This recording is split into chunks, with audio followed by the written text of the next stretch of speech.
Hello everybody, in this video I wanted to go over my stash portfolio, which is now at over $2,100 and has a $106 return. I just started investing in February of this year, and I just started out with $50, and then I would throw in a little bit more money here and there, and now I've been at about $2,000 for the last few months without investing any more, and that's really because I've been investing more in my Robinhood portfolio, and I've been trying to build that up, so I'm probably going to wait a while before I build up this portfolio anymore.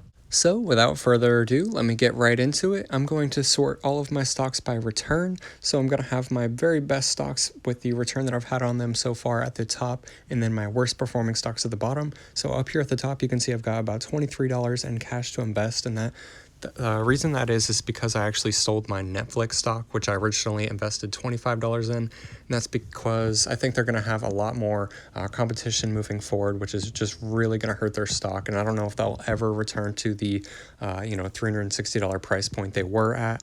And then after that, my very best returning stocks are Microsoft, Activision Blizzard, and Take-Two Interactive. Microsoft, as you probably know, is the largest market cap company in the world right now, and they've been doing absolutely incredible this year. And then we've got Activision Blizzard, which is releasing a new game coming really soon in the next month or so, the new Call of Duty game, so their stock's doing really well right now. And I kind of assumed it would because they haven't released a Call of Duty game that's expected to do this well in several years. And then Take-Two Interactive is another video game company, and I've actually done a lot of video game company stock reviews on this channel, so definitely go check those out because I do think they are a really good investment overall. And as you can see, I'm up almost 30% in Take-Two Interactive. This stock has just been on fire for the last 6 to 8 months, and I've actually had a limit price set on it in Robinhood for 3 or 4 months now, and I just have not been able to invest in it because the stock has not had any big dips at all since I've started investing, really. And then there's Match the Market, which is just an ETF that closely follows the S&P 500, and the S&P 500 has been up almost 7% this year, it looks like. And then we have got Alphabet, which is the parent company for Google, which has a pretty good return for me, up around 4%. And they're actually down for the longest time, but they're finally up again at around plus 4%, as I said.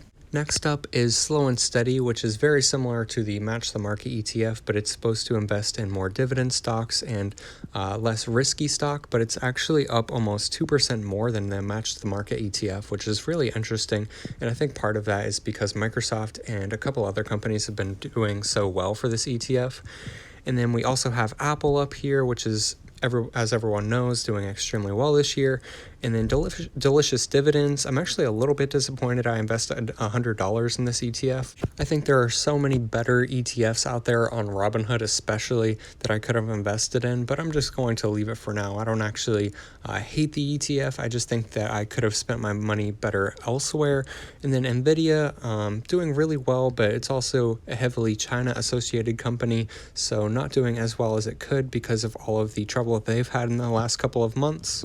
And then similarly, we have Advanced Micro Devices, which is another microchip company, and they're up over 13% right now. And I really wish I had invested all of that money that I spent on the 2 microchip companies into AMD, just because I think they have a lot more growth potential than Nvidia currently does. And then there's Berkshire Hathaway, which I invested some in, and they're actually pretty dovish right now, not really increasing or decreasing too much. And then there's Young Money, which invests in companies geared towards millennials. Young Money's an ETF. Next up, I invested $25 in both Visa and Mastercard, and Mastercard is actually my biggest investment on my portfolio in Robinhood, so I'm a huge believer in Mastercard and the growth potential that it has, and I've actually made videos on both Visa and Mastercard, so if you are interested in at all in why I think those stocks are so good, be sure to check those out. And then I have Tesla, which is actually my biggest investment on my stash portfolio, and I'm just a huge believer in them long term, very long term, as in 10 plus years. With Tesla, you either love them because of what they're doing for the world and their long-term growth potential, or you hate them because of their volatility and how unprofitable they are at this current time. If you do want to hear more about Tesla, I have made a couple of videos on them if you do want to go check that out. Next up is Amazon, which is basically break even right now from when I invested maybe 4 or 5 months ago, which is really interesting because in the past consecutive 8-10 years, whatever it is now, they've had incredible returns year over year. So definitely interesting that they're not really up or down right now for me.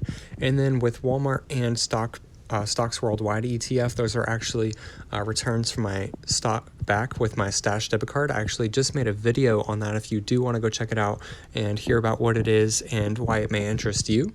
And then Alibaba is another e-commerce company that I really believe in for the long term in China, and I think they're going to do extremely well, but unfortunately they are down for me right now. The stock market really got hit pretty hard last week, and extremely hard with a lot of the Chinese stocks.